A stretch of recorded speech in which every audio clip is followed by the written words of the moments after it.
Welcome to Hard Talk from Paris. I'm Stephen Sacker. In many European capitals, there is a dawning realization that America can no longer be relied upon to be friend and protector. Donald Trump is already piling pressure on Kyiv to make a quick peace, seemingly on terms favorable to Vladimir Putin. So, how should France and Europe respond? Well, my guest today is former French Prime Minister Dominique de Villepin. Is Europe capable of stepping up as a geopolitical security superpower in its own right?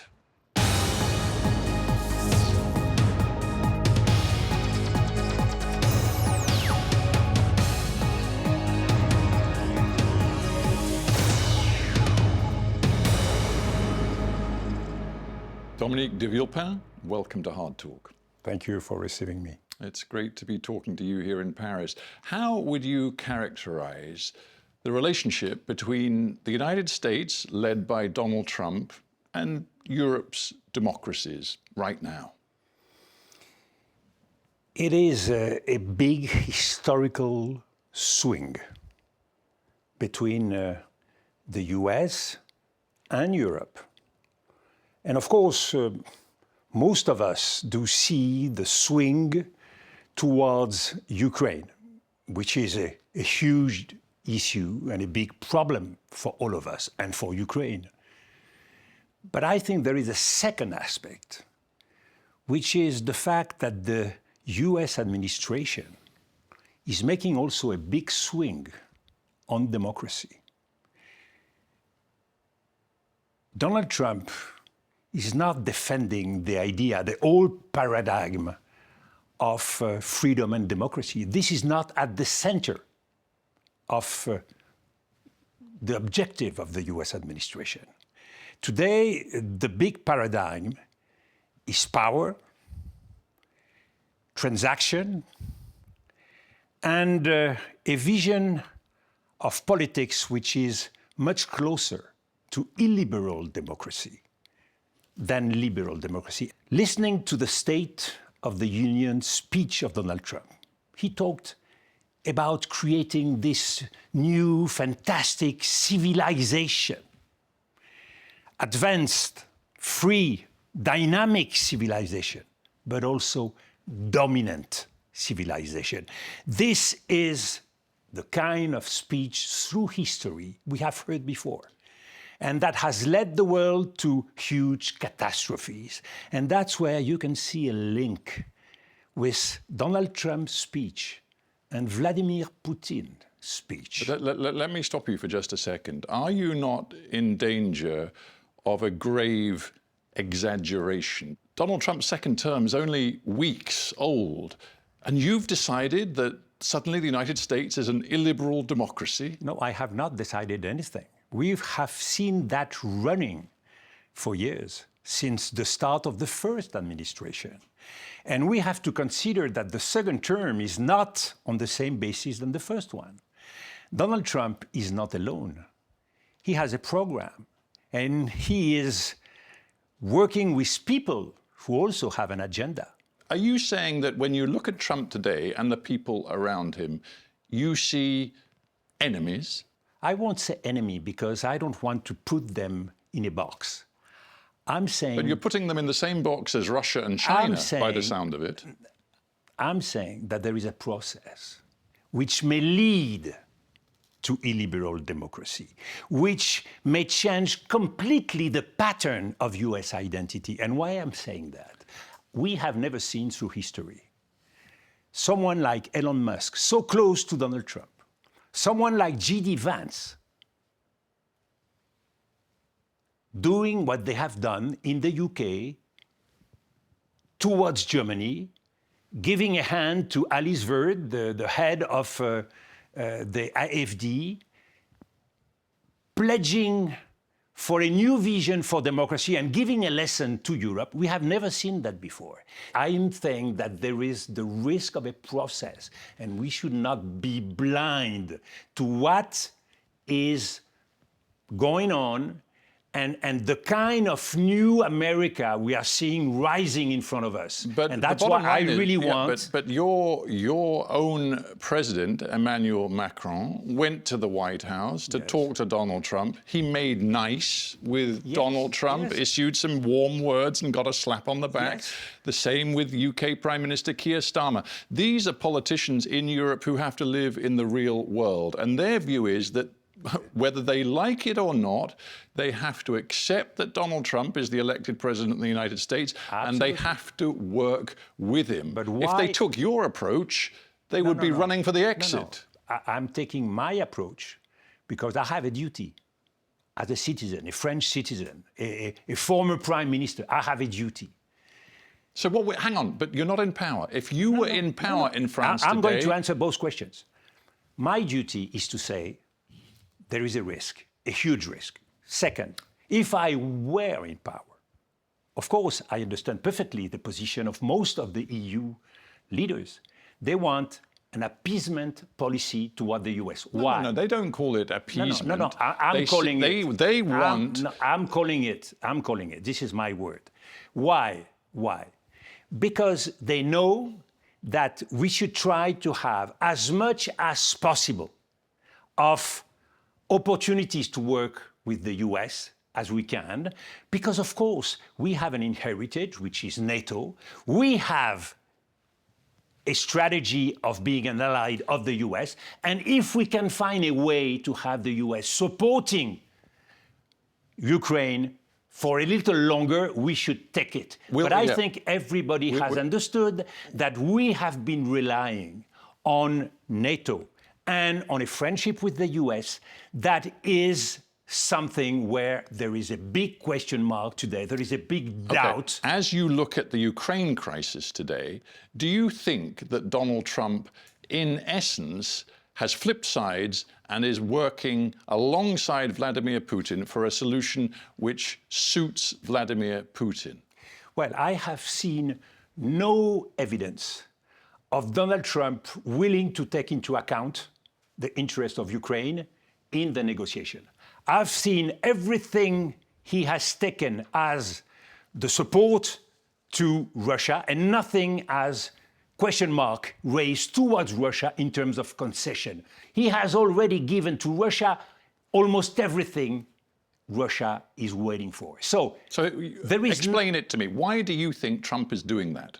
So why? This is the big question. I think there are different hypotheses. The most interesting hypothesis is the US and Donald Trump's administration using this negotiation as a leverage to have Russia closer to the US and farther from China. So using the negotiation as a leverage to do what Nixon and Kissinger have done at the beginning of the 1970s is to separate what looks very much like the two allies, dangerous for the US, China and Russia. So you're outlining a geopolitical strategy in Washington which really doesn't care very much about Europe going forward. Not care at all. So let's build on that idea. The Europeans, looking at what is happening, have promised that they will respond by ramping up defense, security, military spending, and if necessary, they will fill in the hole left by the absence of the United States in support of Ukraine. Now, you're a former French foreign minister and prime minister. Do you believe it is in any way credible to believe that Europe can replace what the United States has been giving for the past 3 years? It is going to be very difficult, but it is credible on the middle term, long term. So we have... Forgive me, but the short term is what matters most. Yes. On the battlefield, troops aren't going to worry about what's going to happen in 5 years. They worry about what happens next month. And that's why, as much as we can, we should try to see and to ask the question to Donald Trump whether he is willing to have a fair peace treaty or a fair ceasefire in order to give credibility to this ceasefire. The tough questions right now aren't just for Donald Trump, they're for Europe too. I've been looking at France's actual assistance commitments to Ukraine over the past 3 years. They represent something like 0.2% of French GDP, far behind Germany, far behind the United Kingdom, miles behind Poland and the Baltic states. That's exactly France why talks a lot, but France is full of posture, not action. I've said that before you very strongly. I was very puzzled by the Versailles summit a couple of years ago because I thought that on the policy of embargo, we were not strong enough on ourselves. So why should we believe that today France, according to Emmanuel Macron, is poised to send thousands of troops to back a ceasefire if it can be achieved in Ukraine? First, because we are committed to help Ukraine. We have said that very strongly. But that's words. No, and that's not word. That's a European decision, and we are taking action for that. Second, you are talking about the risk of war. But the risk of war is not the first scenario on the table today. Because Donald Trump, he wants a peace treaty. He wants a ceasefire. And we know that Ukraine has the capability, on the reserve they have, to stand at least for 6 months, 1 year. So we need to support and to increase progressively our help. But hang on, what Donald Trump and I dare say Vladimir Putin see in Europe, and one has to say particularly in France, is weakness. You have a government which is hanging on by a thread. It can't really pass measures, including a coherent budget. What you have is a French population that says it supports Ukraine, but when it's asked, do you want to send troops to Ukraine, a lot of that support melts away. But that's why I want to speak up so loudly, because I think we need a national unity, we need a European unity. This, you are right, is not given. But that's a responsibility and a commitment we should have with the British, with all the countries of Europe, and we should have a group of countries, an avant-garde. It's easy to say this when you're not in power. But can you convince me? For example, let's take an example, Poland. In Poland, they spend far more than France currently can dream of on their defences. But not only that, they're going much further. They're now talking about national conscription so that young people in Poland do military service in preparation for a potential war to come. Is France, in any conceivable world, prepared to do that? But it's very interesting because you are only considering one scenario. The war scenario. We know that Donald Trump... Well, you describe it as a threat scenario. It is a threat scenario, but it's not the only threat. I'm saying there is a threat on security and there is a threat on democracy. And we should find both ways. And we should have Europe standing for its own independence. Your words are interesting to me because you're a well-known Gaullist. You know, you, like so many French people, for decades have believed that France must retain complete sovereignty and control of its foreign policy and its security policy. If you're now talking about building a European army, then France is going to have to share, not least, actually, France may have to share its nuclear umbrella with Germany and other European nations. In the past, you and others in France have been very jealous about that sharing. I'm not talking about a European army. I'm talking about a European defense. That means nations, chosen nations, the most implicated nations, working together very strongly as an avant-garde, 5 countries plus 1, maybe the Swedish also, that will take the lead and show the way for the Who's going to be in control? Because the French have always been jealous about control. I think that we have something new we should be happy with. Who will be in command? It's a basic question. Germany is now on board. They have been very reluctant for many years. Now they are on board. They understood that they cannot rely on the US. The British are understanding, even with the tie, if the tie with the US is very strong.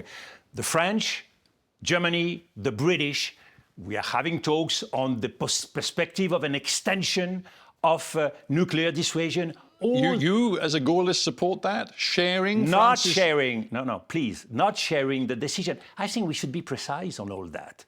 This is a matter of discussing a European dimension. This has been discussed by General de Gaulle and all the followers so if we're going to since talk the history, beginning. let's talk another lesson of history. You know as well as I do that in the old days of Henry Kissinger, his jibe at Europe as a geopolitical player was the very simple one. When you need Europe, who are you going to call? Yes. And you're not answering my question. Who's in command of this coalition of the willing that you were talking about?